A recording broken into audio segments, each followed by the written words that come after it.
दुनिया फिर ले प्यो दी शब्द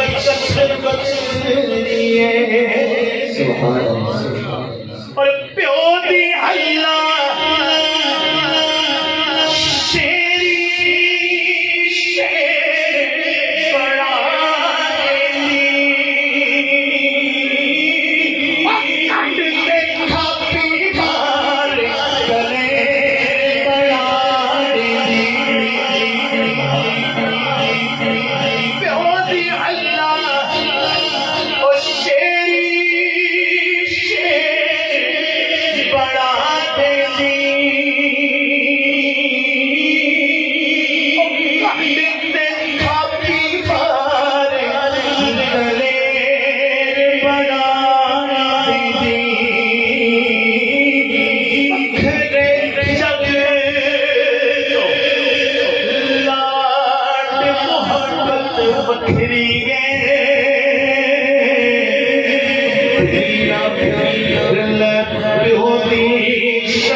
लोग गल्ला करते हैं तेरा प्यो तो तेन हर वक्त कुटता ही रहता घूरता ही रहता है।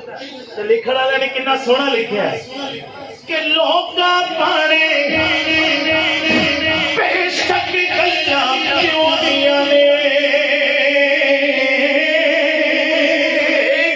कमले जानन लाला क्यों दियां ने। यार सुभान अल्लाह, सारे आखो ने सुभान अल्लाह।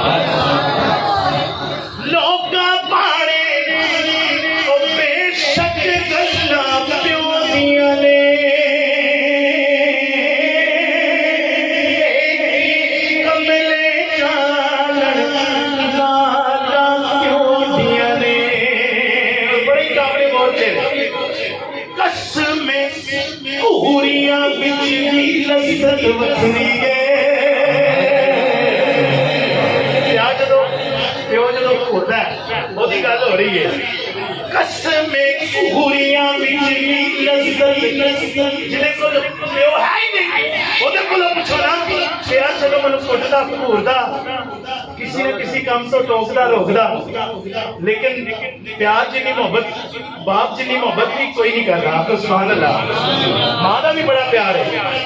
कसमे पूरियां विच भी लज़्ज़त बखरी है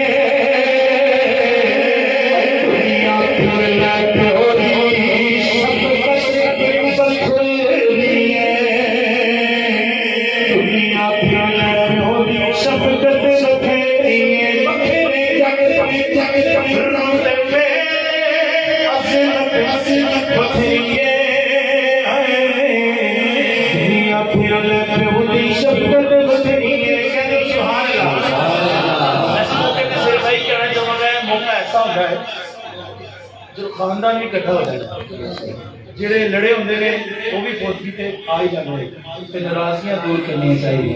हो जाती है नाराजगी, इस मौके ते नाराजगियां दिल साफ कर दिया कट्ठे, क्योंकि सरकारी महल और फिर उसी खुश नसीब हो कि एक सरकार के मंजूरे नजर बैठे ने और जिक्र कलब अता करेंगे इंशाअल्लाह।